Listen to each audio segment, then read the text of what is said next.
What's up, guys? This is Anthony Walker of the Wrestling Matters podcast here. I just want to give a quick disclaimer before as the show and everything for the episode 55 of the Wrestling Matters podcast as well, during the Jonny Ferrari interview. If I pronounced his name wrong, and if I pronounced your name wrong, Johnny, I do deeply apologise. Pronunciation is not my thing. Jonny Ferrari, whatever. But like I said, I just want to humbly apologise for that, and thank you again for the interview. I am surrounded by wrestling fans. Not sports entertainment fans. Professional wrestling fans. Professional wrestling. This is it. This is us standing up. This is the Wrestling Matters podcast, a podcast that stands up for professional wrestling. Why? Because wrestling matters. So join the revolution, because the revolution is now.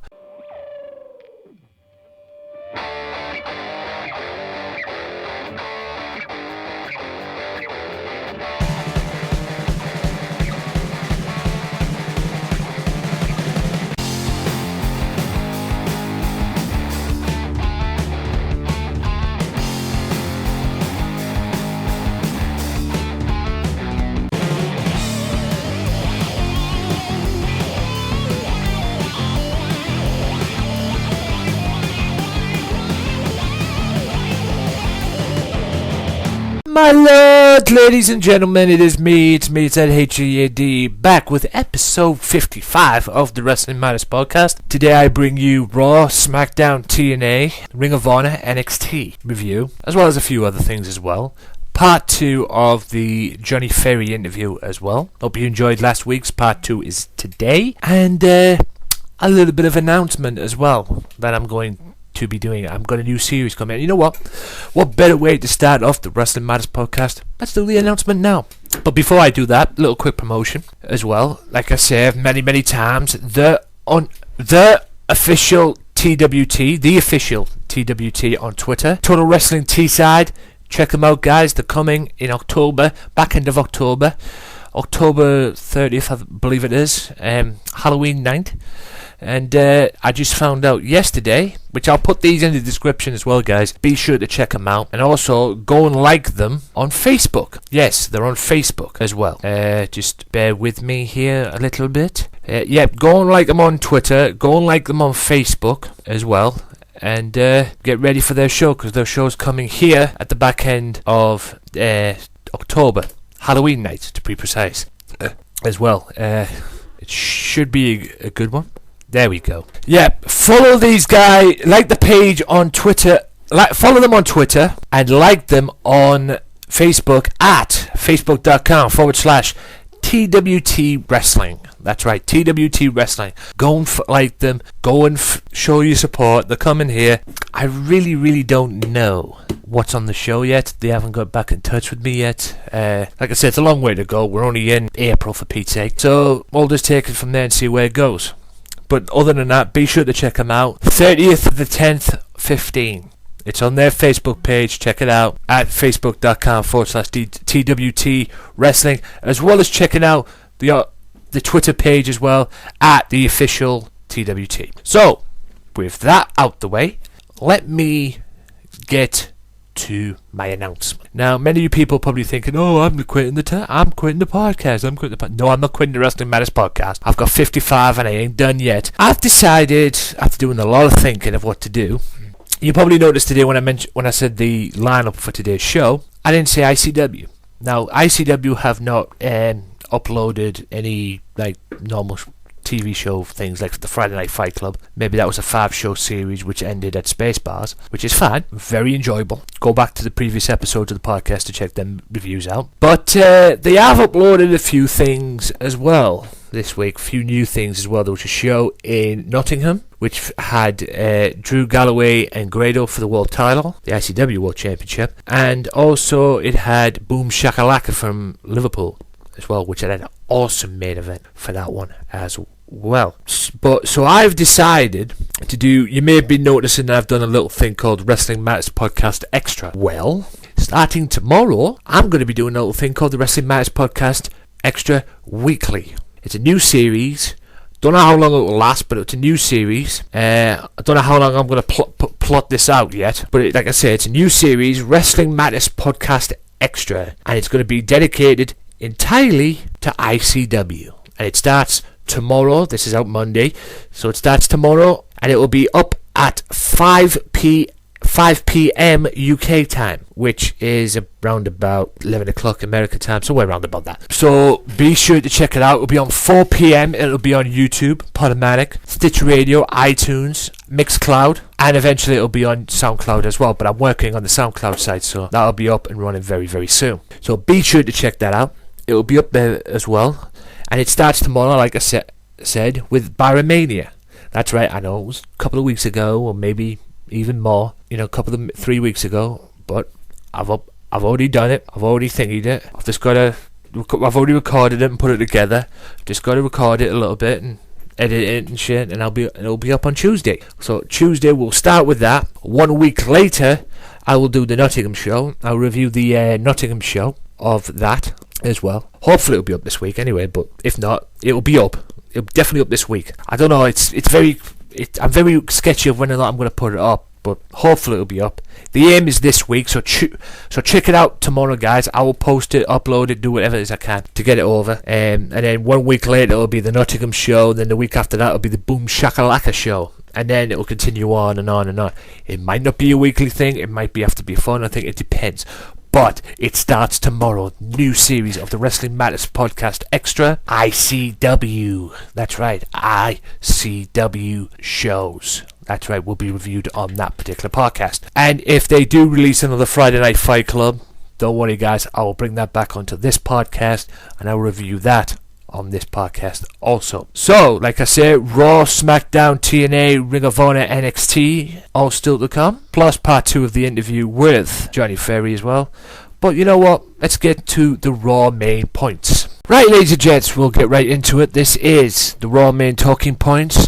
Raw kicked off this week with John Cena. The champ is here, the Union Jack, and while even the Border of Nations and TSA scanning hassles can't stop John Cena from bringing the United States Championship Open Challenge to London. Hometown hero, though, Bad News Barrett wasn't about to let the Star-Spangled Champion walk out of an old Blighty without a beating to show for it. Answering Cena's call, despite in fact he's got an Intercontinental title match lined up against Daniel Bryan at Extreme Rules, Barrett rode a sea of rowdy soccer chants to an advantage against the champ in the early goings. Cena, who spent surprisingly amount of the match on his heels, had to battle back from Barrett's streetwise fisticuffs to stay in the fight. Barrett was no slouch, escaping the attitude adjustment and clobbering Cena with a bullhammer elbow. Tough Cena snatched victory from the jaws of defeat with a springboard stunner, AA combo. Lana was quick to ravishing rain on the champ's parade, distracting Cena atop the ramp while Rusev came in and attacked Cena from behind. And the match now at Extreme Rules between Cena and Rusev is now a Russian chain match. So that should be good. Paige wins the Divas Battle Royal to get a shot at Nikki Bella for the Divas Championship, and it was in England. The Lucha Dragons beat the Ascension. The rivalry from NXT continues on Monday Night Raw, except this time the Ascension felt more like and looked more like jobbers, and the Lucha Dragons got the win over the Ascension. Roman Reigns addressed his WrestleMania 31 loss. He hasn't exactly kept silent about it, but Roman Reigns has certainly chosen his words carefully when discussing his stolen WrestleMania moment, the ignominy of going from surefire World Heavyweight Champion to an onlooker at Seth Rollins' little ticker tape parade. That changed on Monday when the big dog spoke at length about his show of shows main event in a in-ring interview with Booker T, though the subject changed quickly enough to his ongoing beef with the Big Show. The Giant helped steer the topic off course when he appeared on the Titantron to taunt Reigns over costing him the number 1 contender spot last week. Through show was nowhere to be seen when Reigns called him out in earnest. The Andre the Giant Memorial Battle Royal winner did, however, make his presence known at Reigns' exiting the stage, attacking the Superstar of the Year 2014 Superstar of the Year, and chokeslamming on the roof of a car. So, and you'll find out later what happened on SmackDown between that. The last time Randy Orton squared off against Cesaro was one was a champion and one was a rising force destined for greater and greater things. 1 year later, the roles were slightly reversed when Cesaro was holding one half of the tag team titles and Orton was on the path to getting the number one contendership to the World Heavyweight Championship, or being the number one contender to the World Champion. Battling for the right to determine a stipulation in his match against Seth Rollins, Orton came out swinging against the Swiss Superman, but never got a chance to kick it into second gear, as Tyson Kidd tripped Orton on the apron in full view of the ref. A disqualification ruling followed, but Kane was quick to reshuffle the deck, using his power of Director of Operations to arrange an on-the-spot handicap match between Orton, Cesaro and Kidd to ensure a conclusion, which led to the tag team champions going 2-on-1 against Randy Orton. Rebounding nicely from the shenanigans that landed him at the wrong end of a 2-on-1 beating, Randy Orton survived the tag team champions to earn his pick of a stipulation in the WWE World Heavyweight Championship match at Extreme Rules. This despite some fantastic tandem offense by Cesaro and Tyson Kidd that tested the limits of both the rules and Orton's endurance. But the champions seemed to have underestimated Orton's abilities. Cesaro rushed in the ring while Kidd was on the ropes. He ate a power slam in response, and when Kidd springboarded off the ropes, he springboarded right into an RKO, which allowed Orton to pick up the win. Boom, if you will. Dean Ambrose defeated Adam Rose. Seems like Dean Ambrose is fighting jobbers this week. Stardust gets beat by Fandango. Well, Stardust beats Fandango, and then Fandango ends up dumping Rosa Mendes, It's gone from the Fandangoing chants to the salsa Fandango, and now it seems to be back to the Fandango chants again. Seth Rollins beating Kane in his match, which I'm not even going to talk about because everybody thought that Kane was going to come back and be the big red monster again. He chokeslammed Rollins. He destroyed the Oki twins, so to speak, the cruiserweight division on the outside. But Kane laid down, put Rollins' hand over him, and Rollins gets the win, which is probably the most downing side of Raw, in my opinion. Damien Mizdow beats Miz with Summer Rae at ringside in Mizdow's corner. Luke Harper gets defeated by Ryback by disqualification. You can see a feud between them two. Dolph Ziggler beats Neville in a match that stole the show. Dolph Ziggler was supposed to compete against Seth Rollins before Kane changed the match, but did you really think Dolph Ziggler would deprive the WWE Universe of Dolph Ziggler? Right. Taking a page out of his old teammates John Cena's playbook, the show-off issued an open challenge that ended up being answered by England's own former NXT champion Adrian Neville. Now, the two workhorses did not disappoint, clashing in a dream match that likes of which even the most fervent corners of the internet sports entertainment community didn't think would happen for another few months. Neville's breathtaking 450 splash off the barricade seemingly handed him the win on the platter, though experience ultimately won out when a reeling Ziggler invaded the Red Arrow and hit the zigzag for the victory. Sheamus immediately spoiled the party though, pulverizing Neville with a bro kick and viciously beating down the show-off. So Sheamus spoils the ending to a great match. Now to what turned out to be the main event. Not only did Seth Rollins avoid the Tombstone Powerdriver, the World Heavyweight Champion can breathe a sigh of relief in 2 weeks' time that the RKO is off the table at Extreme Rules. That's because Rollins, armed with the ability to choose a stipulation for his match against Randy Orton, chose to ban the Viper signature move from competition come belt time. Orton, of course, is a snake of many tricks, and decided to take Rollins' own greatest weapon, the authority, away by enclosing the bout in a steel cage. And then, because he got only 2 weeks of RKO's left, Orton decided to dish him out while he still could. Thanks to J&J's interference, only Joey Mercury caught the maneuver, and as for Rollins, he decided to get out while he could. At least while he still could. It was 6.5, 6 out of 10 for me on Raw. It was just poor. It was a poor ending, with the match and everything. It was just the build up to the match. I mean, like I said on Sunday Segways post, I've seen this kind of match somewhere before. RKO was banned from a match. Shawn Michaels had that same stipulation when he fought Orton at Survivor Series. Granted, it wasn't in a steel cage, but he had that same stipulation. It just makes it predictable, and we all know Rollins will retain now at Extreme Rules. And you know what, ladies and gents? Now that's over with, why not? Let's get right into it. The SmackDown main points.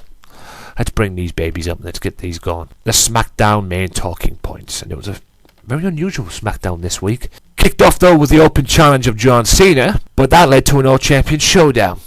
The United States Champion kicked off SmackDown in front of a red-hot United Kingdom crowd ready to compete on his latest US Open challenge against anyone from the WWE locker room.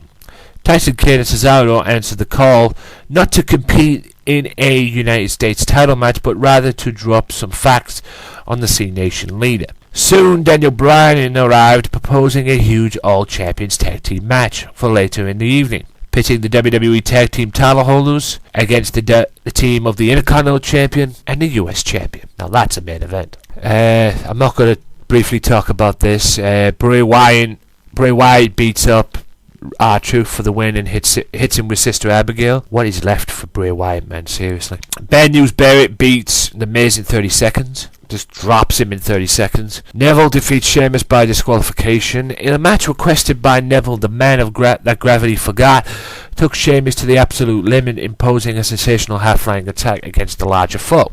After a knockdown, drag-out fight, however, the Celtic Warrior threw his British opponent onto the announce table, resulting in a disqualification loss for the new-look Irishman. Sheamus continued his attack after the bell rang, prompting Dolph Ziggler to chase off the bullying brute. A fed-up Dolph Ziggler challenged his adversary to settle their differences right there and there. Instead, the Mohawk opted to wait until Extreme Rules, where they battle in a first-ever Kiss My Ass match. The first ever Kiss My Ass match. Yeah, it's true. Yeah, it's the first ever Kiss My Ass match. I was trying to think of when back, because Stone Cold Steve Austin faced Owen at 97 SummerSlam the night he got his neck broken. And he said if he didn't beat Owen Hart, he would. Yeah, it's a first ever. I'm just double checking. There were no porkies, so that'll be an interesting match at Extreme Rules. Kiss My Ass match. The New Day beats the Los Matadores, but the New Day sucks chance made their way across the pond. That didn't slow them down because they ended up getting the win over Los Matadores. I'm guessing the New Day now are heels. Big Show explains. Now, just days after using Roman Reigns as a human crash test dummy, the Big Show held a court on the SmackDown stage in front of the WWE Universe United Kingdom audience.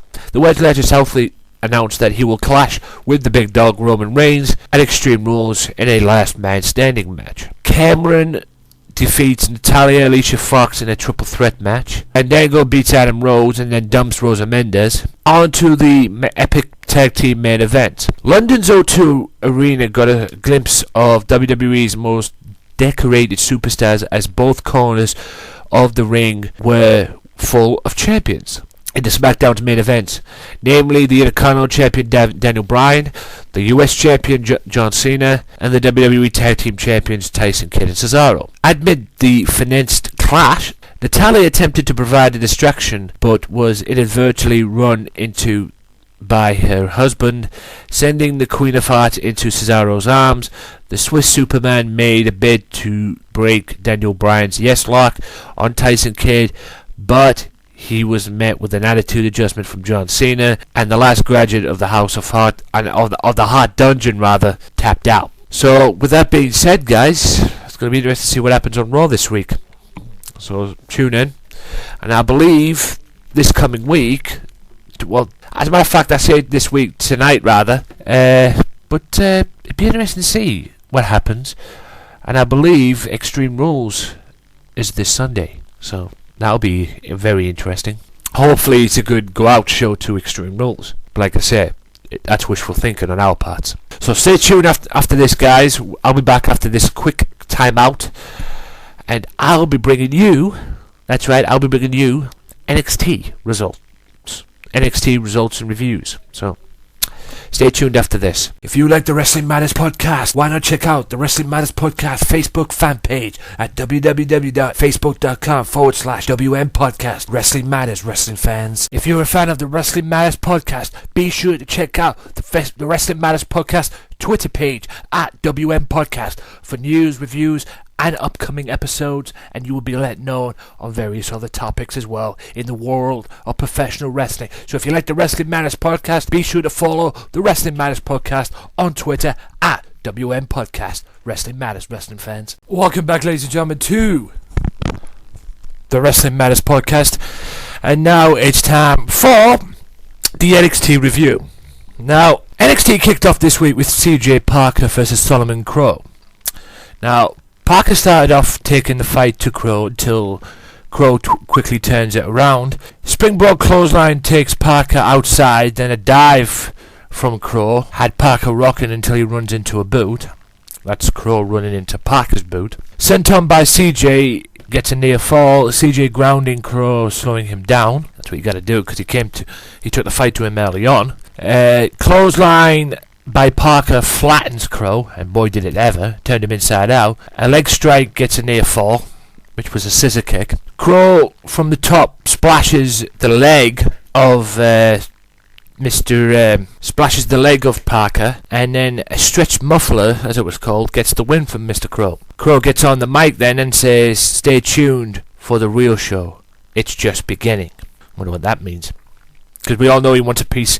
He wants to get into the NXT title picture. Whether he will or not remains to be seen. Baron Corbin, I hope I said that right, versus Steve Coulter. And the only thing that needs to be said in this match is Corbin hits End of Days to get the win. Quick win, and quick work of Mr. Steve Coulter. Now, Sammy's backstage says he finds it funny he has a target on his back, and says he will not let Rhino use him as a target. More on that later on. Colin Cassidy and Enzo Amore come out for their match. They cut a promo calling out the tag team champions, saying they will take the NXT title whenever they get their shot. Meanwhile, they face Zora Fulton and Angelo Dawkins in their tag team match. Enzo underestimates the new team until he escapes and gets Big Cass in. Enzo casts double team to Fulton, takes advantage. The Enzo casts double team, and then Fulton takes advantage of the mistake. The champs come down and give flowers to the girl, then leave, which is Carmella outside. Match continues. Enzo's in trouble. Cass in a fight back is on, showing his power, and nails a big boot. And boy did he ever nail that big boot. And a double team splash gets Enzo and Cass the win. Big Cassidy the win. But they weren't too very happy of their manager or their girl, Carmella, receiving the flowers from the champions. Now, Alex Riley's backstage says he's not done with Kevin Owens and calls him out for next week, this coming Wednesday, and says he'll be in the ring, and Kevin better be there. Now we get to look at the debut of Dana Brooke. Debuts, she's the bodybuilder, the woman who competed in the Arnold bodybuilding thing. Anyway, they were building her up, and she came out, and she faced Blue Pants with that probably the worst ever entrance music I've ever heard in my life. La la la la la la la la la la la la la la la la. Oh God! I mean, give me a break. Yeah, and like it says here, like I wrote down in my notes, Blue Pants comes to the ring with the worst song ever, the worst entrance song ever. I'm sorry. Really? Dana takes the fight to Blue Pants early on. A handstand foot.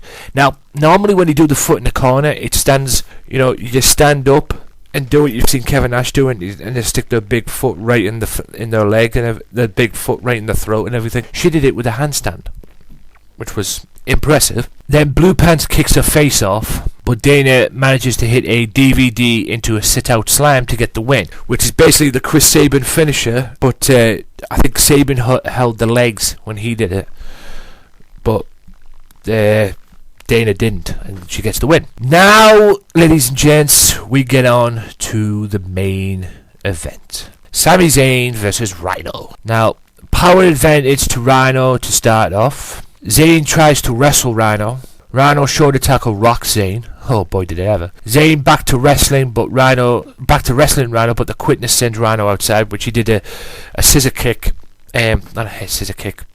A spinning head scissors move, which sends Rhino straight to the outside. Rhino using his power, bringing the fight to Zayn. Rhino in total control. Rhino clothesline flattens Zayn as NXT goes to a break.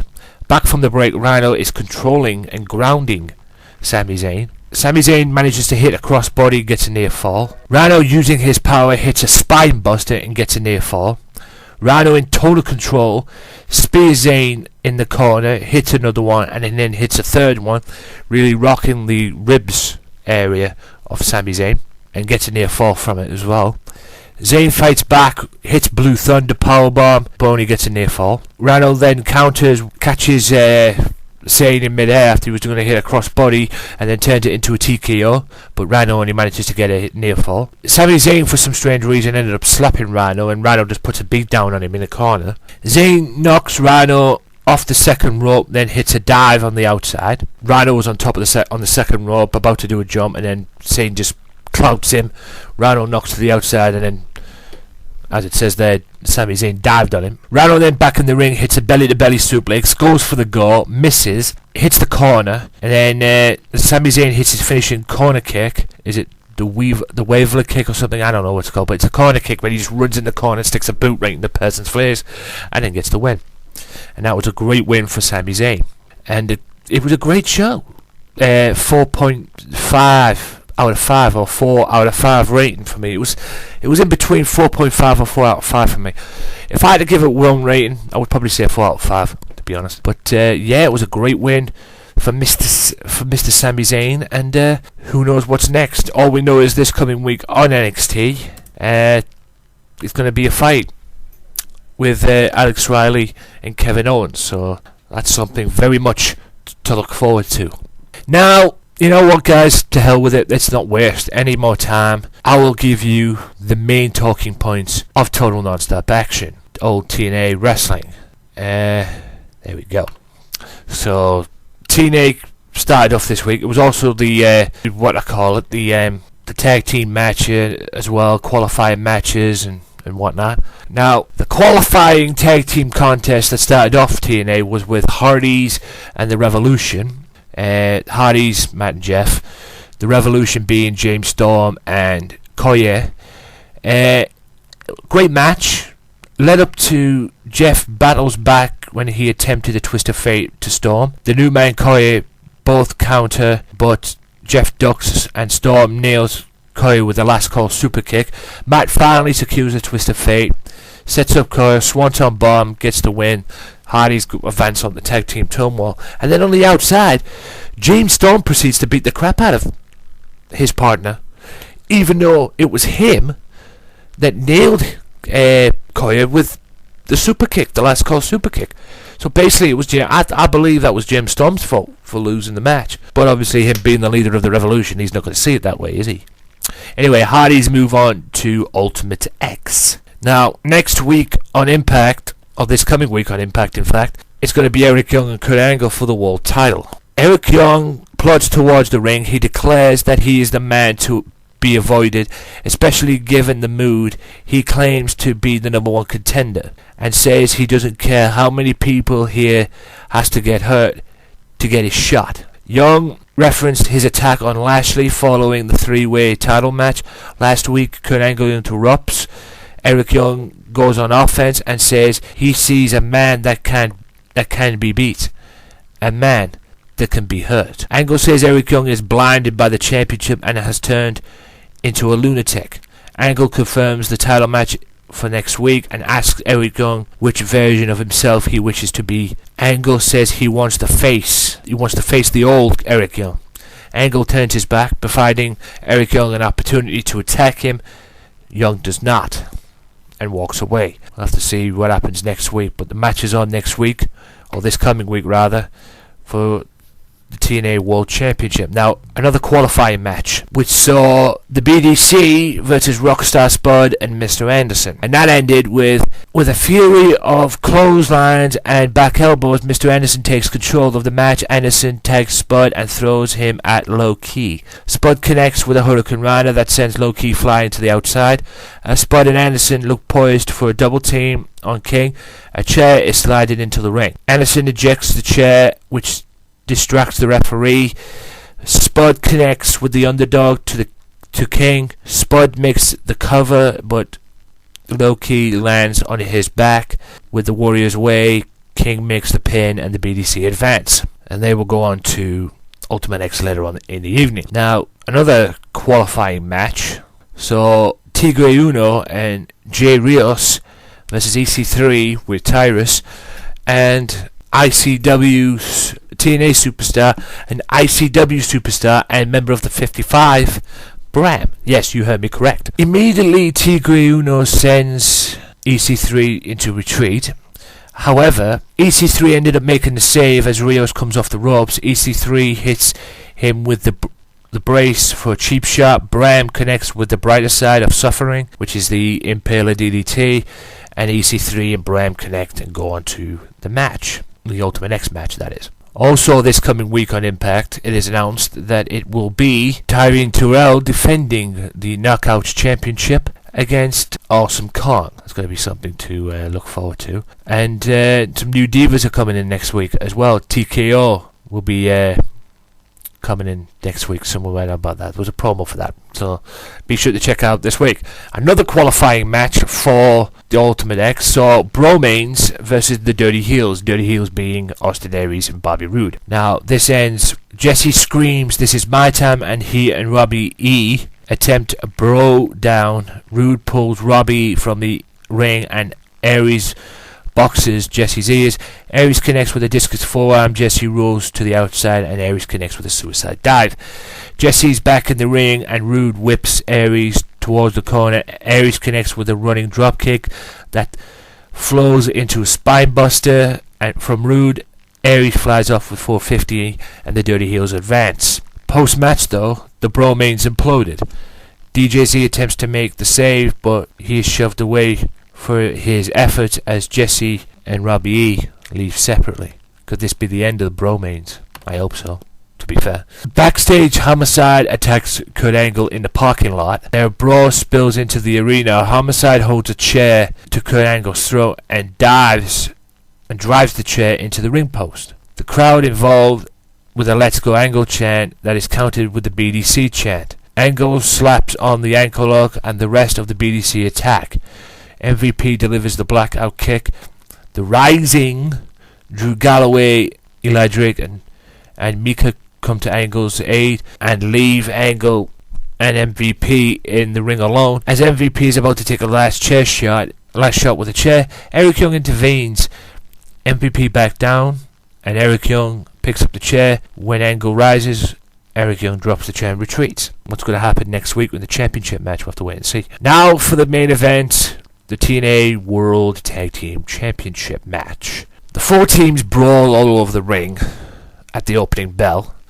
After deposing of their opponents, the Hardys and the Dirty Heels, Austin Aries and Roode, come face to face. The Dirty Heels again gain advantage after Roode drops Jeff with a clothesline and Aries connects with a discus forearm to Matt.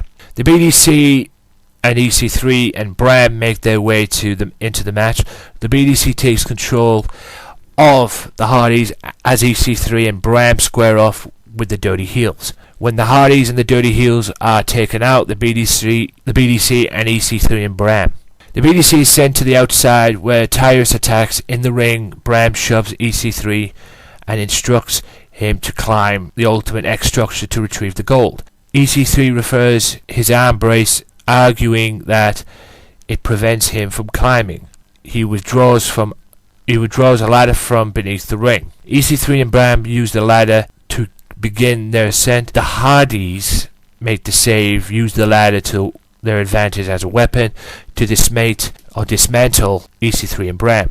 Then Aries and Roode, the Hardys begin to climb a structure of BDC joins them. All four men scurry towards the tag team championships until Tyrus begins shaking the entire structure, and one by one they all fall down. Tyrus slides into the ring and wreaks havoc on the Hardys and the BDC. Tyrus allows EC3 to climb onto his shoulders. As he moves towards the center of the ring, Austin Aries connects with a missile dropkick to Tyrus' face. Bram drops Aries with a savage clothesline before mounting a ladder against the turnbuckle. He whips Aries toward the ladder, but Aries counters with a discus forearm that sets Bam up for a diving neckbreaker from Rude, which I believe is the blockbuster. The Dirty Heels send Bram crashing into the ladder. Aries connects with a running dropkick, and Rude finishes him off with a spinebuster.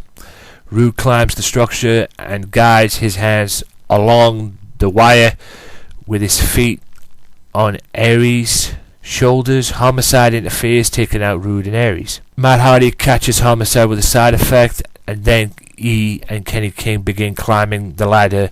They brawl atop the ladder. The Hardys tip the scales and connects with a twist of fate from the ladder. The moment Matt Hardy's hand touches the titles, Loki flies from out of nowhere on the ladder. He battles both the Hardys and alternates between punching Matt and swinging from the wires, kicking towards Jeff, who's walking on top of the wires. A well-placed kick sends Matt flying off the ladder, but Matt comes off the ropes and shoves the ladder away. Like Jeff, Loki hangs from the ropes. Jeff kicks Loki and he loses his grip. Loki crashes onto the mat. Jeff hangs on until Matt replaces the ladder and joins his brother at the top, claiming the TNA World Tag Team Championship for the first time in their historic career. Yes, the Hardys are the new TNA World Tag Team Champions. Epic match, good show. Interesting to see what happens this coming week on TNA. And with that being said, ladies and gentlemen, I'm going to take a time out. I'll be back after this with a Ring of Honor review, and then after that it'll be part 2 of the Jonny Ferrari interview. So stay tuned for new episodes of the Wrestling Matters podcast, as well as other great professional wrestling related content. Be sure to check out the Wrestling Matters channel on YouTube at www.youtube.com/AJW Wrestling Matters. You'll get weekly episodes of the podcast, and you'll get other great wrestling content as well. Be sure to check it out, subscribe, like, and do all that good stuff. The Wrestling Matters channel, where wrestling matters, on YouTube. Ladies and gentlemen, welcome back to the Wrestling Matters podcast, and now it's time for the Ring of Honor review. Now, Ring of Honor was a special episode this week. It was Supercard Showcase. Supercard of Honor. I'm going to say Supercard of Honor, which was be a mouthful in itself. And it was a Supercard of Honor show, and it took 2 matches from that Supercard of Honor and put them on. And they were good matches just as well. They were both Jushin Thunder Liger versus Jay Lethal for the Ring of Honor World TV title, and the World Champion Jay Briscoe versus Samoa Joe for the World Championship. So we'll start off with Jay Lethal's title defense. Great mat wrestling to start off the match. Surfboard-like submission hold on Jay. Jay breaks it. Jushin with the advantage. Even so far, but Jay's getting a little frustrated. A full surfboard. Jay is getting stretched, and he was. For the duration of this match, Jushin was really stretching him on that mat, using ground-based mat wrestling and really stretching Jay. Jay manages to get the match to the outside. Cartwheel drop kick misses by Jay. Jushin really stretches Jay out, controlling the champ, slapping him at one point. Then Jay hits Jushin into the barricades on the outside as Ring of Honor goes to break. Jay, in control as Ring of Honor comes back from the break. Now Jay mat wrestling Jushin, giving Jushin a bit of his own medicine, so to speak, which is what was basically in the beginnings of the match, where Jushin was stretching him. Jay tried to give him a bit of his own medicine, hitting elbows and getting near fall. Jay slowing Jushin down. Jay disses Jushin with a snot rocket, which is basically just snot rock on him. Disgusting move. The rolling wee kick by Jushin creates a little bit of space for him. toe-to-toe in the center of the ring, counter for counter, and Juicing hits palm strike, hits it in the corner, top rope Hurricane Rana, gets a near fall as Ring of Honor goes to break. Ring of Honor returns from the break. Even match so far, great match also. Jay gets a near fall, hits lethal combo, and then gets a near fall again. Jay up top, Lager rolls to the outside. Jay dives on Juicing. Juicing manages to stop Jay's momentum and then counters it into a brainbuster, nails a brainbuster on the outside. Takes about the count of 19 for them both to get back into the ring. Cover, Jay grabs the rope. Jay goes to hit Juicing with the title, misses. Juicing hits Jay, causing him to drop the title. Juicing picks up the title, the ref takes it away. Juicing turns around, walks right into a super kick. Then Jay Lethal hits Lethal Injection and retains the TV Championship. Now, for what it was, I don't know if that was the full match, because they might have cut a few things out, because it was on the Supercard show. Ring of Honor television, the TV might have cut things out, cut most of the match out. It might not have been the full match, but for what I saw on this television show, pretty 5 out of 5 match. Great mat wrestling, great mat sense by both men, and Jay Lethal proving why he is the hottest TV champion in wrestling today. Is he the number one guy in Ring of Honor? I don't know. Jay Briscoe will have something to say about that, but, you know, Ring of Honor, you might want to put Jay Briscoe versus Jay Lethal one-on-one to see that. I wouldn't mind saying that, to be honest.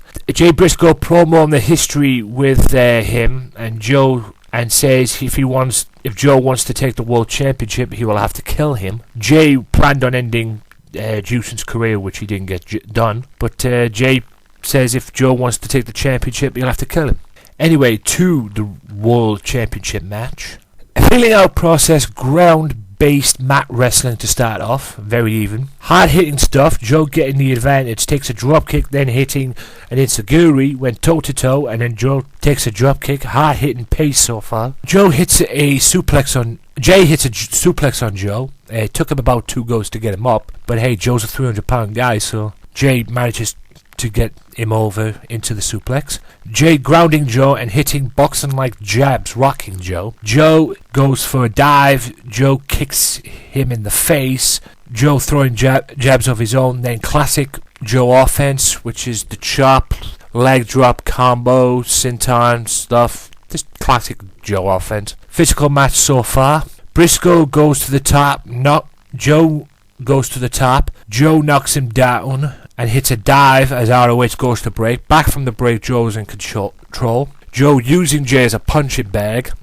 Jay hits a neck breaker, creates space. Jay throws jabs of his own. Joe counters Jay, elbow strikes, runs into a super kick, then takes a T-bone, and Jay gets a near fall. Hard hitting forearm, Jay gets a near fall. Jay hits a DVD.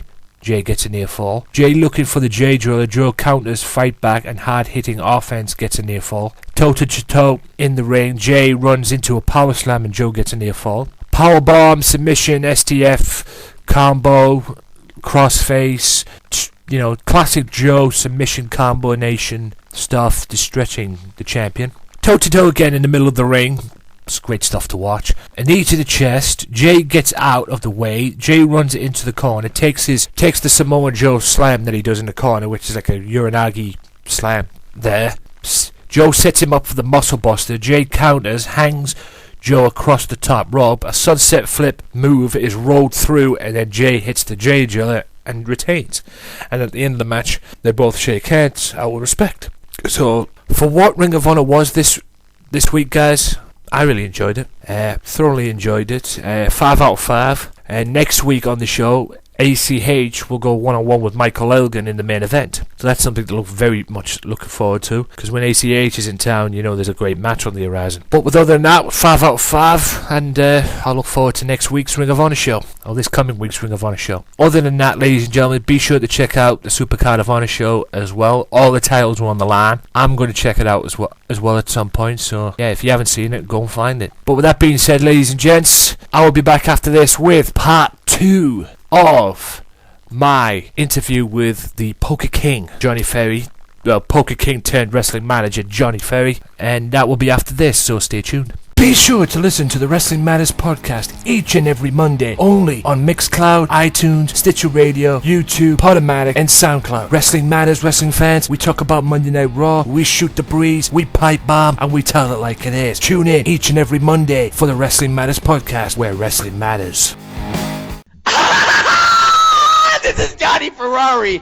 I'm all in with the Wrestling Matters podcast in Vegas, baby. Ladies and gentlemen, welcome back to the final part of the Wrestling Matters podcast. Hope you've enjoyed the show. And yes, it's time for part 2 of the Jonny Ferrari interview. Now, last week, you probably have seen it. Last week, you saw what happened and that. You heard the first part and everything. This is now the second part. You know, like I say, if you missed the first part last week, go back and watch that. And now come back and watch the second part. Last week we talked, you know, and in this interview as well, I'll be putting the full interview up in full at some point, so be sure to look out for that as well. And like I said, we talk WCW, we talk wrestling, we say how chops and how taking a chop is the worst thing ever.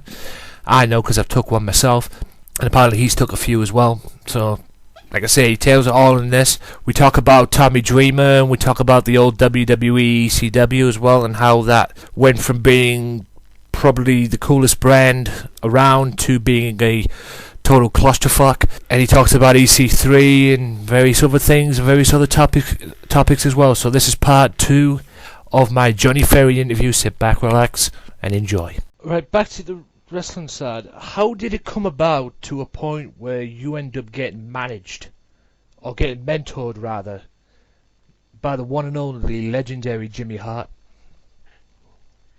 I would like just to almost want to abbreviate it, and just because I'm cool and it's a clear choice, but so I will open with that, and I will elaborate that I would on an honest experience with Mr. Jimmy Hart. He happens to be a fan of the name Jonny Ferrari. He likes my name. He likes my image. A lot of our mutual contacts would note similarities in our character, and I didn't have that in mind when I began getting mentored by him. Once he had given me the megaphone, and as cool as it is, I had instantly felt, obviously, some camaraderie with him on a new level. Have you ever, has he ever give you any tips on who's the best people to manage in that kind of way? Because Jimmy Hart's managed them all, man. Well, in here, everyone will want to bet on their own pony, and this is why I'm being redundant. Right now, with my stable and my business, how it's ran as a wrestling manager is, I'm focused on the premier talent out there, obviously, in all my endeavors.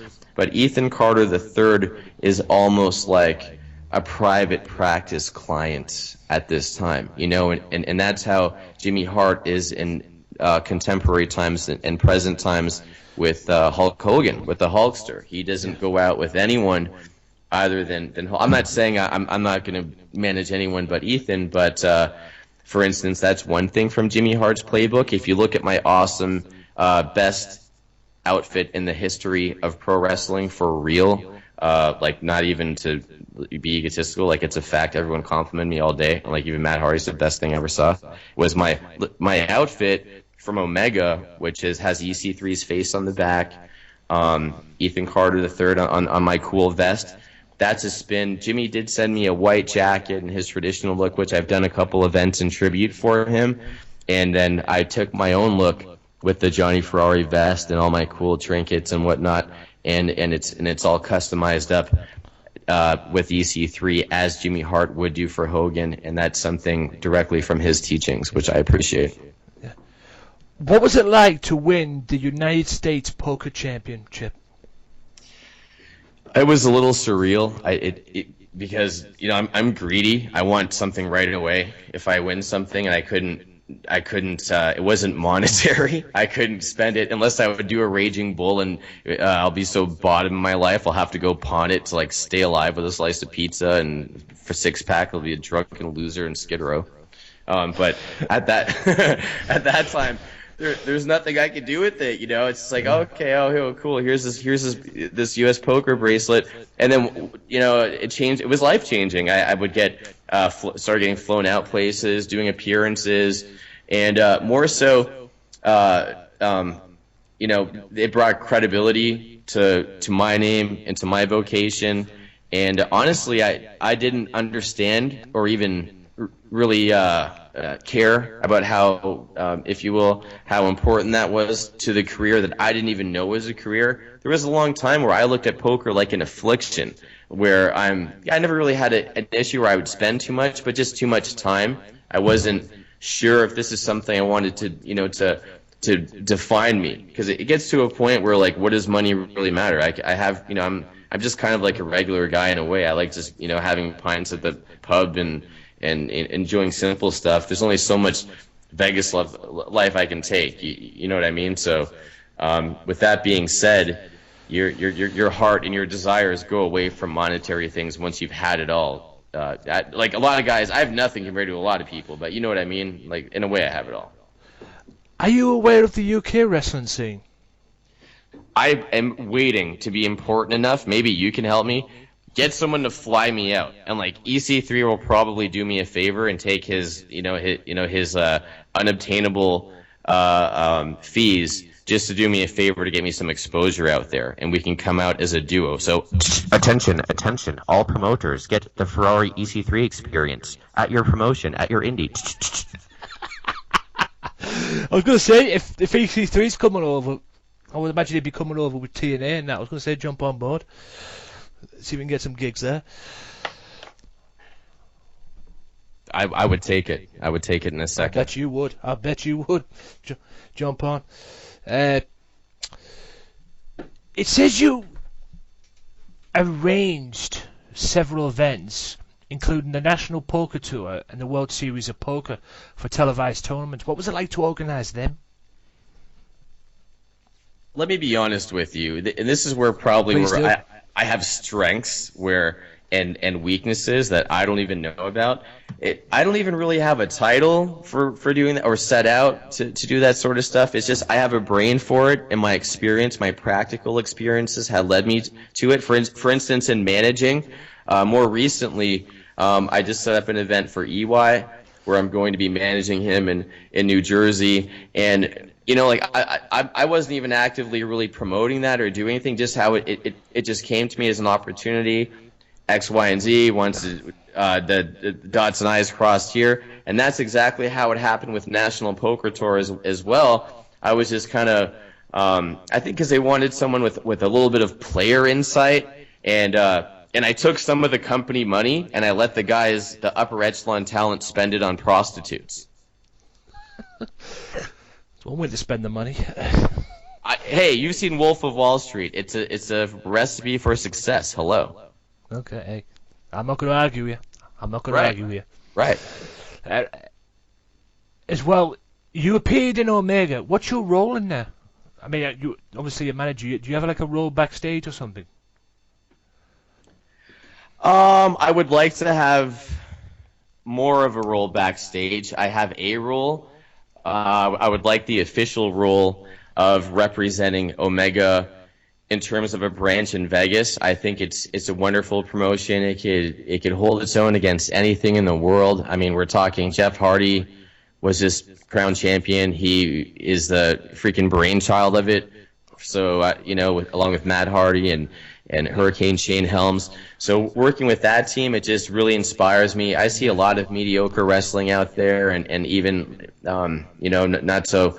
There's some good things going on where I am, but I would just like to see with world-class talent, with what I perceive to be a world-class brand, and bring it to a global hub in a city like Las Vegas is something I would like to do. Right now, if you're referring to right now at this time, I was granted, probably due to my taking those chops like a man from Matt Hardy those years ago, and taking that twist of fate and not being a punk about it. Because I tried to beat him up in Vegas when he would come out to wrestle. I've been out on stage out on the ring a few times, just trying to, like, I don't know, like, he'll just kick my ass, obviously. I must have just been hammered, you know. I'm just going out there trying to get Matt Hardy, and Robbie is holding me back. If Robbie didn't hold me back, if he was mad at me that day, Matt just probably would have twisted faded me, and, like, how stupid was that? Yeah, and I tell you something right now, ladies and gentlemen, chops are no joke. Oh, man, not at all, my gosh. Just, if I hear anybody say anything about chops not being this or that, I will chop them. I'll do it. I'll get them. Yeah, chops are no joke. Trust me, I've took a few myself, and I took one time. I paid for a local wrestling promotion where I'm living right now in Middlesbrough in the northeast of England, and I paid in a Royal Rumble, like a battle royal for them and everything, and one of the wrestlers grabbed out of me, shot me right in the corner, and just chopped me. And I swear to God, I came that close to just screaming the place down to a point where everybody could hear me, to a point where everybody could hear me in the audience and everything, and I was like, oh. And even one point as well, July 25th of last year, I did a show for them, from a promotion in Billingham, which is not far from where I live, and I appeared in the Royal Rumble. I appeared earlier in the night. I did like a segment for them earlier in the night, and I appeared in the Royal Rumble as well. And all they did in the Royal Rumble, God's honest truth, all they did was chop me non-stop. And then I went home, came home, went to bed, woke up the next day. I looked in the mirror, a big red mark was on my chest. Mm-hmm. Big red mark on my chest. I bet before that incident had occurred, that you thought a chop was going to be a sissy, just like a Chinese little fake little chop to the side. You didn't know that hand opens up, did you? No, I knew to a point. I just didn't know how bad it would be. I didn't know how bad. I knew. I mean, everybody says wrestling's fake, yada yada yada. I disagree. I hate when people say that, because when people say such stuff like that, that's the people that have never been in a wrestling ring. Well, let me yeah, go on. Right. Let me tell you a very important piece of information that correlates poker and wrestling here. Now, wrestling, along with poker, are the only two things, beknownst to me, that you can have extreme success in it and be the top of the mountain, and everyone thinks they know better than you. You know, it's like every wrestling event, you know, you guys perform, and when it's all said and done, someone has an opinion and they're not in it. They don't know what's involved. Same thing with pro poker, where, you know, when it got popularized with the lipstick cam on TV and you can see everyone's hole cards.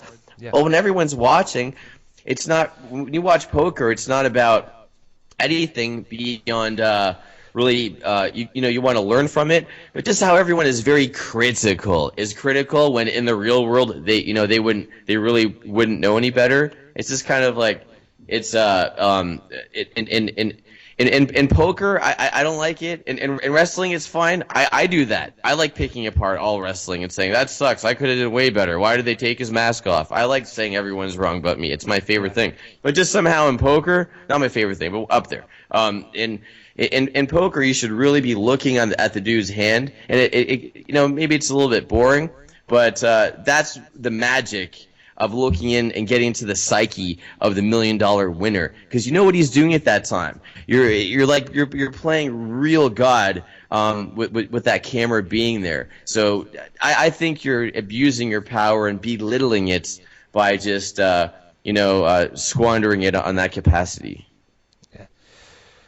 Do you watch wrestling? Do you have any, considering the stuff that you do and everything, do you ever get the spare time to watch wrestling on the TV? And if so, what is your opinion on the professional wrestling scene as well as TNA and WWE? WWE handled the whole Roman Reigns fiasco monumentally stupendous. It was an amazing screaming success in my mind, in my world. And it was interesting because as a businessman and an entrepreneur, just wondering how are they going to handle that backlash, going back to SummerSlam. It was after the 3 month, that period, right? Yeah. And I'm like, now when they reinstated him for the main event, it was beyond my expectations. I thought it was going to flop. I didn't like the start. I'm talking a lot about WrestleMania because for me, everything's kind of riding on WrestleMania. That's where it supersedes pro wrestling, just like Hulk Hogan as a personality. Yeah. I mean, I totally agree with what you say. I mean, I obviously thought that Roman Reigns Brock Lesnar match at WrestleMania was going to flop. I mean, everybody was thinking it as well. They think, oh god, the main event is going to be the worst main event in the history of WrestleMania. Blah blah blah blah blah.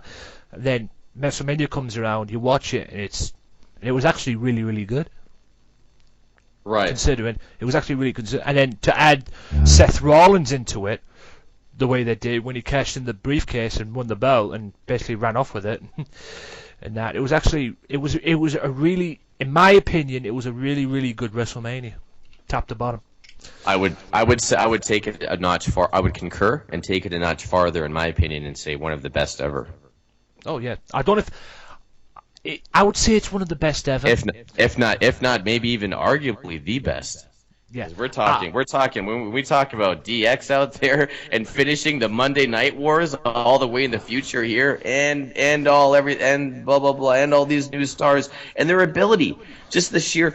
This is what I WWE. This is what I appreciate about them is they still give. John Cena, I loved how I'm not a big fan at all, but just how I mean I guess I am. But it gets stagnant. I'm not a fan of things that get stagnant. So I love in his character and in his abilities just that springboard forearm in his match. Yeah.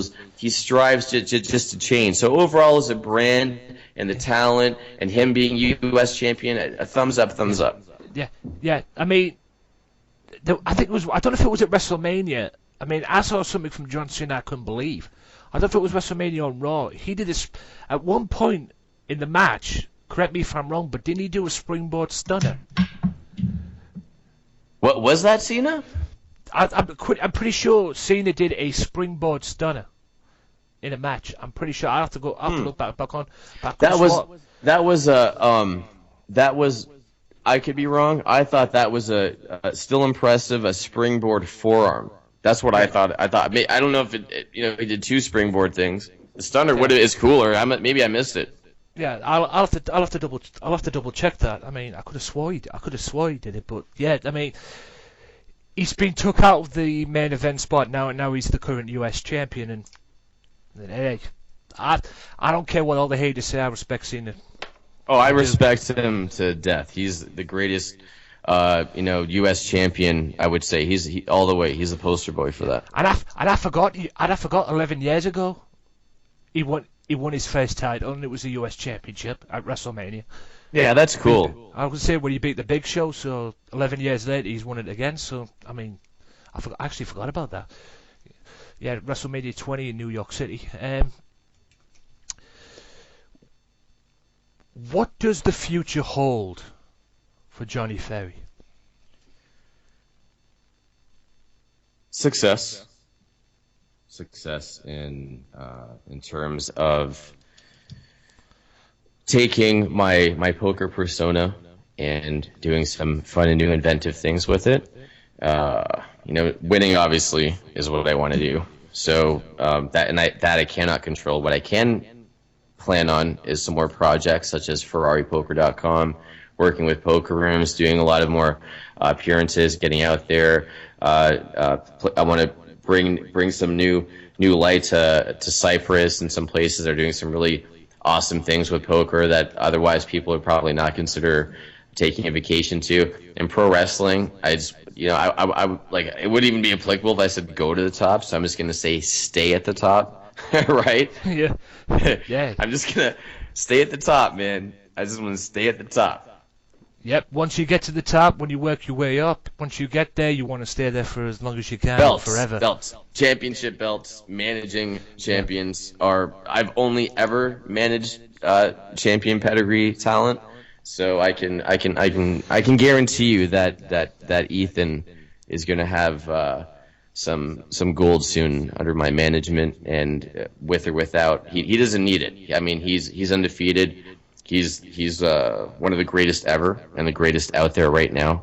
So I'm gonna try to see if I can snatch up a belt, maybe an Omega. I'm sure he's gonna take the TNA Heavyweight World Title very shortly, and I will be alongside him. Yeah, he's definitely looking to do that at the moment. you can play a good heel. You can play he's a really, really good heel.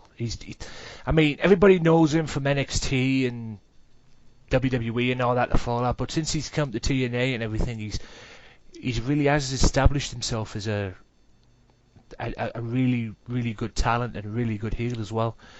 And yeah, the only way is up for him, and hopefully, like you say, or in the future, he will be TNA World Heavyweight Champion at some point. I mean, I wouldn't mind seeing that happen. I mean, he proved it last episode on TNA as well. He called out Kurt Angle, so Right.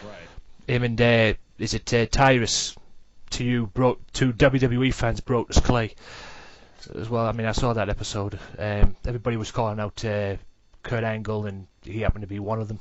I would, it could be debatable if EC3 is precisely in the main event picture for calling out Kurt Angle. I would say he's definitely, the stage has been set by the actions on the last episode of Impact. Oh yeah, the stage has been. Oh, the seeds are there. The seeds are planted as well, and considering Planted seeds. Yeah, the Water them. Let's water the seeds. Let's water them. Yeah, and nurture them. Give them sun and love.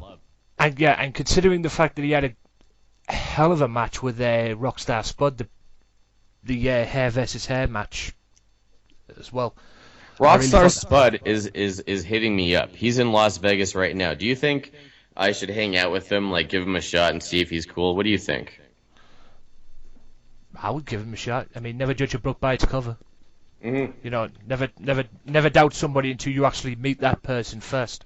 Well, let me ask you this: do you think that like any of the girls that I just met, like these hot strippers that just met in my elite upscale building off the strip here, like if Spud came by to play some video games and whatnot, and if two or three of the girls, let's say, were in the Ferrari penthouse when Spud came by, do you think he would be like charismatic enough to compromise my coolness and steal any of my women, or no, don't even worry. What do you think?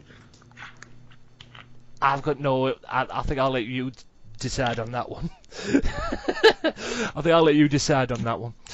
I decide that Spud cannot steal girls from me if I'm wooing them, but I would be gracious enough if I was gonna decide that he's cool enough for me to hang out with them and see because I moved on. It's he was pretty crappy to Ethan for a long time, but now he's the he's the X Division champion, and he's moved on. So I'm gonna let bygones be bygones, and see what the kid has to say.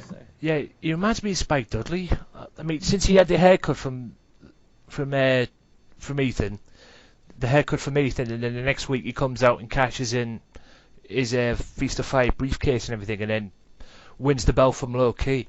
There was a semblance of Spike Dudley from the old ECW about him. He just had that walk down the aisle. When he was walking down the aisle, and that look about him, and he, obviously with the Dudley dog and everything, and yeah, he just, I don't know, maybe having his haircut did him the world of good. I don't know. If there was one person, one wrestler out there that you would want to manage, that you haven't managed, who would it be? And why? The Hulkster, because he's the Hulkster. And my idol as well. He's the whole reason I'm watching professional wrestling to this very day. Whether I want to deny it or not as well, he is, in my opinion, the greatest man that's ever lived. Bar none. Especially in wrestling as well. I mean, you can love the guy, you can hate the guy. I mean, to me, growing up as a wrestling fan, to me, he's God. And he's the whole reason. Yeah, and he's the whole reason I'm watching. He's the whole reason I sit every Monday night, watch Monday Night Raw, and give 3 hours of my life to Monday Night Raw. He's the reason I watch pay-per-views. He's the reason I watch TNA. He's the reason I watch.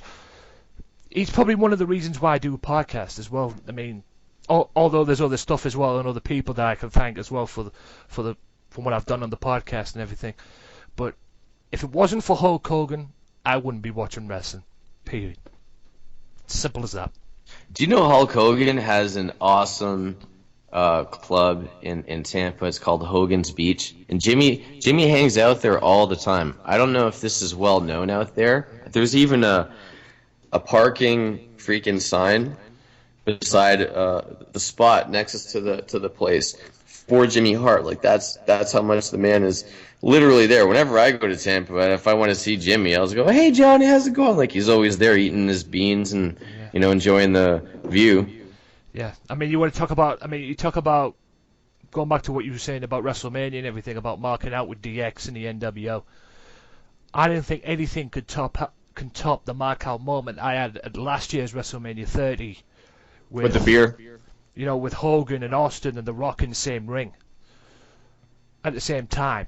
I mean, oh my God, that was a mark out moment. And then fast forward 1 year later to WrestleMania 31. You've got Triple H and Sting in a match. Then DX come flying out. Billy Gunn, Road Dogg, and X-Pac. And then they come down trying to help Triple H win the match and everything. And then out of nowhere, the NWO show up.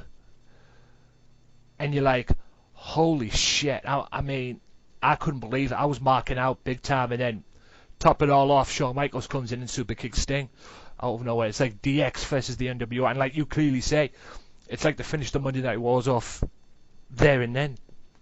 I wanted Sting to be victorious because managing EC3, I would be managing the man who beat the man that beat Triple H. Therefore, he would be more. He would be, not that he isn't, but he would be undisputably at right now greater than both those men put together, and everyone would have to shut up who likes them more. You know what I mean? In that capacity, but in another capacity, looking at it for just in the merit of. Attitude Era, freaking WCW, Monday Night War versus Raw, WWF at the time. Triple H has to win because they won. You can't have the WCW win in the whole epic thing. It wouldn't feel right. Even though I was disappointed in retrospect, I agree with the outcome. I looking back on it do as well, because there's one thing Booker T said as well, and I think Ric Flair even said it at one point. He lost 3 WrestleManias in a row, Triple H. Right, duly noted. Yeah, I didn't even know that myself until and he lost last year to Daniel Bryan. So I thought, nah, he's gonna end up winning this and everything. But you're right, I was pulling for Sting as well just to see what it would be like. But I kind of feel that WWE's dropped the ball in that in a way as well, because. It's kind of like they brought in Sting, fed him to Triple H, and then Triple H beats him up and wins. What's Sting going to do now then? Yeah, you know what's interesting about Sting? Not to put him way, way, way down, but he's the only guy and icon that really calls people out and never wins. On TNA, he called out EC3, and he didn't appreciate his sense of Ethan's entitlement. And he's all gunning for him every episode, looking like the Joker with his makeup all messy, just to get beat up and lose. Yeah. He's like the Toronto Maple Leafs. He's like the wimpiest guy that thinks he's tough. Yeah, that was hilarious. That Joker gimmick that he had. Yeah, he pulled that off so good. I mean, people didn't like it at first because they thinking he was going down the idiotic path, but I got into that so much. I mean, he was just so good. The match. I mean, it's like you clearly say, calling people out, and then the match he had with Bobby Roode as well, and which was a good match as well. I predict Sting being arbitrarily on living out his fantasy and going on the Raw roster and fighting Sheamus and blah blah blah and crap like that. Yeah, what is up with that hairstyle from Sheamus? Have you ever seen this past Raw? Past Monday Night Raw just gone, oh my God, that hairstyle.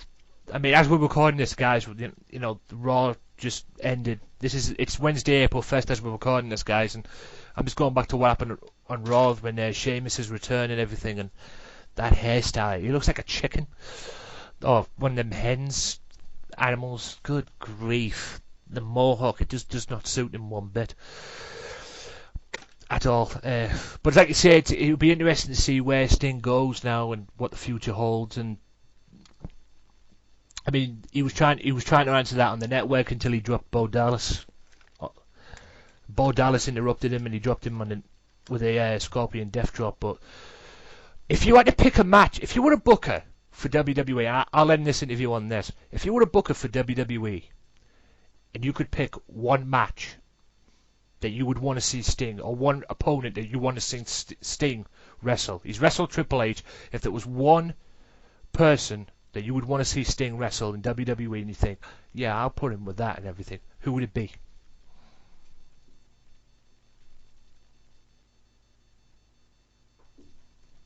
Got me thinking here a moment.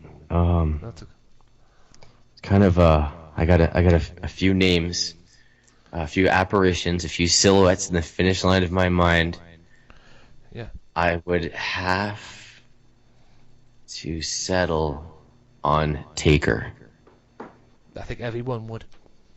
I mean, everybody was wondering whether or not Taker would come back to face Bray Wyatt. Would he be the same Undertaker, considering what happened the year before? It would give the man purpose, as you mentioned. To reiterate, what's he? That question. What's next for Sting? It would kind of bring it full circle for both the gentlemen. I think that's the only. I mean, despite the fact that people don't want to see it, people do want to see it. There's people that don't. I mean, when I saw WrestleMania last year, and I thought when he lost to Brock, I thought that's it. The Sting match is over. But seeing Sting at WrestleMania and then seeing what happened with The Undertaker against Bray Wyatt, I kind of want to see that match. Because, I mean, The Undertaker came back and he looked $1 million. I mean, considering what happened the year before when he got his ass kicked by Brock. And then he comes back, everybody is wondering, will he be the same Undertaker? Is he going to be 100%? Is he this? Is he that? And then he comes back and beats Bray Wyatt and just beats him. And it was just so epic to see that. Now everybody wants to see, even when he was doing the promo on the WWE Network after Raw went off the air, everybody was asking, what's next for Sting? What's next for Sting? You heard this Undertaker chant, because everybody was like, Undertaker. Everybody wants to see the Undertaker match. The question is, will it happen? And if you were a booker, where would you have it at WrestleMania? Because I don't know, there might be a possibility they could see it at SummerSlam. I mean, you never know with WWE nowadays, but there might be room for Mania. The way for Sting to go ahead and live his legacy, in my mind, what could be the greatest for him and make up for all this, and again in his mind, what seems to be absent years, before TNA and kind of in between WCW and being off the scene completely for a number of years. I would think that Madison Square Garden's WrestleMania would be the place to put Sting while he can still main event. Yeah. Do you think the Sting will be in the Hall of Fame next year? Yes. He should be. There's a lot of people that should be in the Hall of Fame that are not in there. Sting, British Bulldog. Maybe a possible chance, since it's in Dallas next year, that The Undertaker might be going in. They should do something that, obviously makes sense, like placing myself into the WWE Hall of Fame, even though I have not been there in that promotion. Who cares? I'm who has better pedigree than me at this point? Hey, if they could do it with Vern Gagne, they can do it with you. Exactly. Yeah, I mean, Vern Gagne has never even been in the WWE before, but they only put him in because of what he did for AWA. And it's, it sounds like even if no one would know who I am, they would just clap and, oh yeah, Jonny Ferrari, yeah, sure, yeah. On that note, ladies and gentlemen, that is the end of the interview. And one last thing, where can my listeners find you on the social media stuff? I love new friends. Interact with me. I got all my wacky hijinks from here in my Vegas penthouse. I got 40 arcades up here. I'm outside and shooting freaking pudding and water balloons and trying to pick up girls and be cool. You can see all that stuff at extension Ferrari Poker, just like my website, and that's on Twitter /Ferrari Poker, Instagram /Ferrari Poker, and if you really have the stomach for it to see my crazy stuff, go to Snapchat Ferrari Poker and go ahead and see what I snap. Everything from being out and about on the Vegas Strip in my car to all my hijinks here to nightclubs and the plane wrestling events. It's gonna make your mind blow up. It's awesome. Be my friend. Let's be friends. Yeah, and one more thing as well. Speaking of promotions as well, I might as well get this in as well. You talk about Jeff Hardy, going back to what you were saying about the Omega stuff with Jeff Hardy, and Jeff Hardy recently becoming the champion and everything. Was that on February 28th, right? 2015. Yes, I'm glad you brought that up because that actually came out, to my understanding, today at highspots.com. That just came out on DVD. And like, I know we're talking about Jeff Hardy, he's all right and everything, but there's Ethan Carter III with Jonny Ferrari, who is involved with that DVD. So obviously we're the biggest stars of the whole thing. So I'm just going to promote it that way. Teach their own. Yeah, it's on like Johnny correctly said, guys. Highspots.com, get it on there. You can't miss it. It's got matches on there. I'll run a few matches down. Luke Gallows versus Tommy Dreamer is on there. Ethan Carter III with Jonny Ferrari is on there as well. And they want a spoiler? Want a little acceptable spoiler? A little one? Not an outcome of a match or anything that crazy, but how about a nice little spoiler? Go on. For your audience. Okay. Yeah. So at Night of a Champion, Omega, February 28th, get that DVD at High Spots, and you're going to own a piece of wrestling history where the first time in the ring, Ethan Carter III and Jonny Ferrari do their Scooby-Doo hug. There you go, guys. There's your reason to get it right there. Jonny Ferrari, Ethan Carter III, Scooby-Doo hug. That's one for itself. And they go up against Scotty Matthews as well. And you can see other people as well. There's, like I say, Luke Gallows, Caprice Coleman, Matt and Jeff Hardy, C.W. Anderson is on there. Tommy Dreamer, he goes up against Luke Gallows. We even had Mick Foley in the ring, addressing the audience, yeah. And Mick Foley addressing the crowd as well, and all that good stuff. If you want to see it, go on highspots.com, buy the DVD. The DVD is on there. It is $20, $19.99. Just go and get it, guys. Yeah, that's like, what's that, like £7, you know? Yeah, it's run about... real money, not this cheap Monopoly money we got out here. Yeah. I don't know what that is in the UK stuff. I would imagine that'll be about, maybe 12, 13, maybe less. I don't know. I'm not good at that stuff. But like I say, guys, go and get it as well for all that good stuff, and even go and get it just for that Scooby-Doo hug as well. So Scooby-Dooby hug, EC3 Ferrari hug, and we got the Ferrari EC3experience.com. Jordan from Vegas Fuel. Oh, plug Vegas Fuel very quickly. Vegas Fuel, that's listen to the Robbie EC3 Experience podcast brought to you by Vegas Fuel and the new Pot of War each week. You got the Ferrari Report featuring me, Jonny Ferrari, on the Robbie EC3 Experience Network. And then now spun off, we have the Ferrari EC3 Experience webisodes coming with its own website. How's that? There you go. And with that note, ladies and gentlemen, Jonny Ferrari, the HD88, Anthony Walker, the host of the Wrestling Matters podcast. That is it for this interview. And until next time, peace out. Peace out, my man. And there you have it, ladies and gentlemen. That is about all we got time for today's show. Tune in next week because I'll have two guests on the show, and we will talk Raw and we will talk Extreme Rules as well. They are Michael Cook and Billy Johnson, I believe his name is. Two wrestling fans will be making their debut on this show next week. I'm very much looking forward to that. Like I say, they will shoot on Monday Night Raw, and they will also give me their predictions for Extreme Rules, and I'll give you mine as well. So, with that being said, ladies and gentlemen, thank you so much for watching the podcast, or for listening to the podcast, watching the podcast, Jesus Christ, listening to the podcast. Thank you so much. Until next time, my name is Anthony Walker, and as I've always said, ladies and gents, hashtag stand up for professional wrestling, because wrestling matters. There is a professional wrestling out there.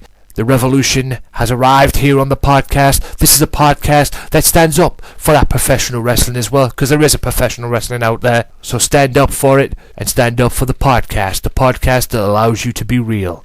This has been the Wrestling Matters podcast. I'm the host and creator, Anthony Walker. Until episode 56, peace out.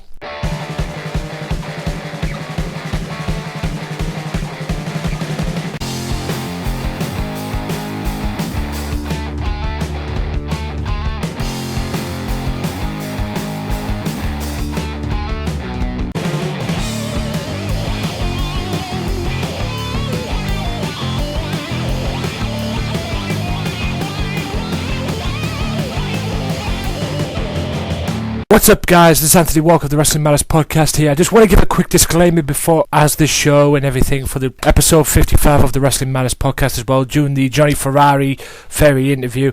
If I pronounced his name wrong, and if I pronounced your name wrong, Johnny, I do deeply apologise. Pronunciation is not my thing. Jonny Ferrari, whatever. But, like I said, I just want to humbly apologise for that, and thank you again for the interview.